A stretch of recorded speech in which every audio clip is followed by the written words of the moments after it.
Alors, bienvenue dans l'autre direct. Nous recevons aujourd'hui Charlie Drich. Charlie Drich, bonjour. Bonjour. Alors, vous êtes moins connu que le milliardaire aventurier qui est décédé il y a quelques années, Steve Fossett, on en reparlera. Vous êtes né à Lyon, vous habitez Saint-Nicolas-de-Véros, en Haute-Savoie. Vous n'avez quasiment aucun concurrent dans le milieu très fermé des aventuriers tout-terrain. Premier Mont Blanc à 14 ans, premier 7000 mètres à 22, 2 records du monde, 4 premières mondiales, 1m95, 95 kg, 55 ans. Votre terrain de jeu, la planète entière, les pôles, les plus grands sommets du monde, les océans. Brillant élève, vous avez fait maths sup, maths spé, vous avez intégré l'École nationale de marine marchande. Quelques années plus tard, vous avez créé votre société de chasseurs de tête, vous avez introduit en bourse avant de la céder. Et en 2003, changement de vie, vous entamez une deuxième vie, celle de sportif aventurier de l'extrême. Alors, vous commencez par un Dakar à moto seulement 10 mois après avoir passé votre permis, c'est assez étonnant. Et mi-septembre, je termine, on reviendra un peu sur toutes vos expés, il y en a tellement. Mi-septembre, vous êtes rentré du mythique passage du Nord-Ouest que vous allez terminer. Alors déjà, au départ, le passage du Nord-Ouest, c'est quoi ? Alors le passage Nord-Ouest, c'est ce qui permet de relier le Pacifique à l'Atlantique en passant par l'extrême nord du Canada et de l'Alaska. Donc c'est vers le détroit, c'est quoi, le détroit de Bering ?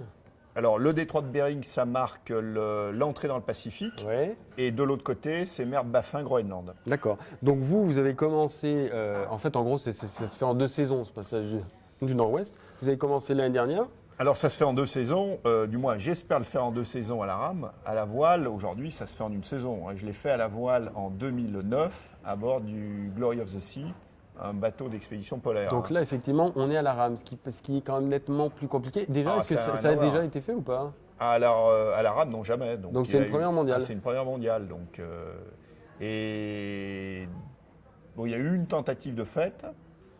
Mais sans que qui n'est pas allé au bout.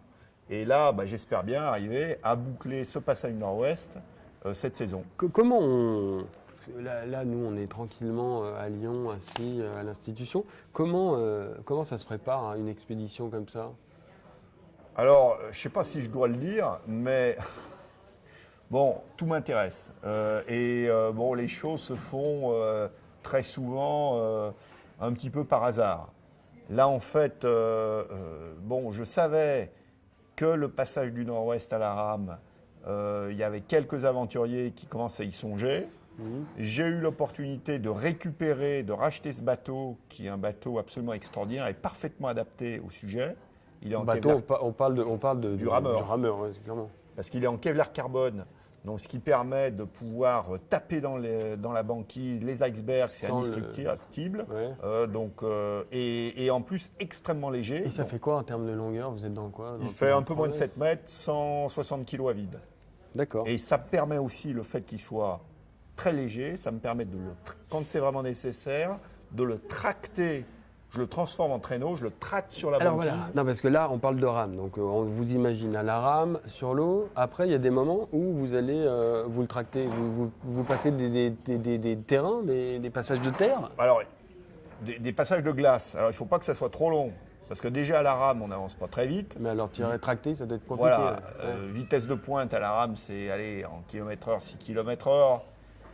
Mais alors le tracté, là j'avance comme un escargot, donc il faut que ça soit simplement des passages. Préparation, ça on parlait du rameur, mais préparation, vous avez une équipe derrière qui vous suit, je sais pas, un routeur météo, une équipe de médecins, ou alors vous êtes vraiment, vous partez, non j'imagine que vous partez pas à l'aventure comme ça, on est sur un coup de tête. Non, les médecins non pas trop, donc en fait je suis suivi, c'est un concours de circonstances, plus par un vétérinaire.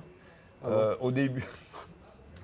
Au début, bon, c'est un peu parce que c'est mon beau-frère en fait, donc à qui je demandais quelques conseils.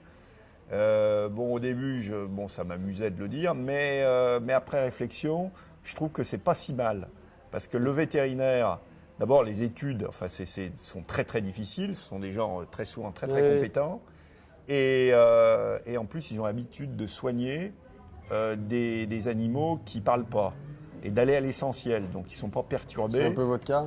Vous parlez pas beaucoup et vous allez à l'essentiel. Voilà. Et ils ne sont pas perturbés à la fois par les modes, parce qu'en matière de médecine, il y a quand même pas mal de modes. Alors j'en donne une, par exemple, moi je me suis toujours entraîné, pas par volonté, mais j'ai jamais pris de petit déjeuner. de ma vie le matin et je mange quasiment jamais à midi. Et je m'entraîne à jeun totalement. Donc très longtemps, on m'a dit, c'est complètement absurde.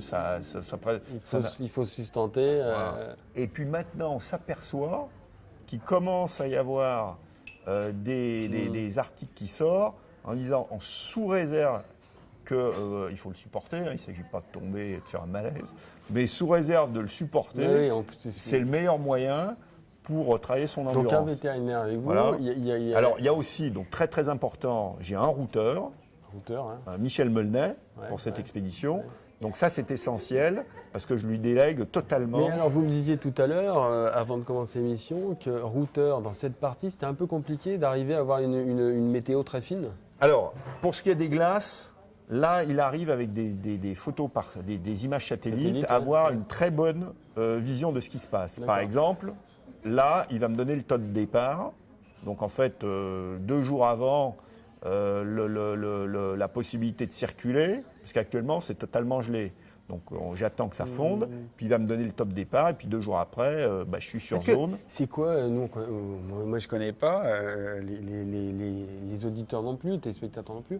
Le paysage, de toute façon, c'est quoi? C'est de la glace, de l'eau et de la glace.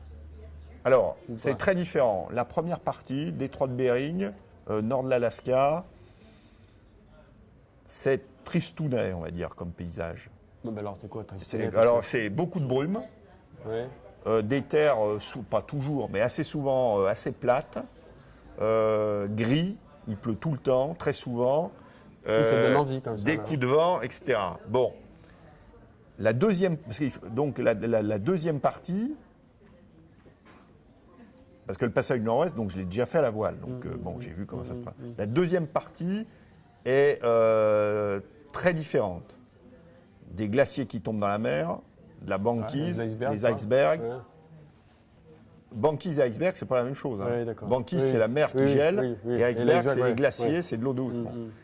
Et souvent des passages resserrés, donc au milieu de chenaux, d'îles, etc. Donc c'est fantastique. En plus, en général, il fait beau, et il n'y a pas trop de vent sur la deuxième partie.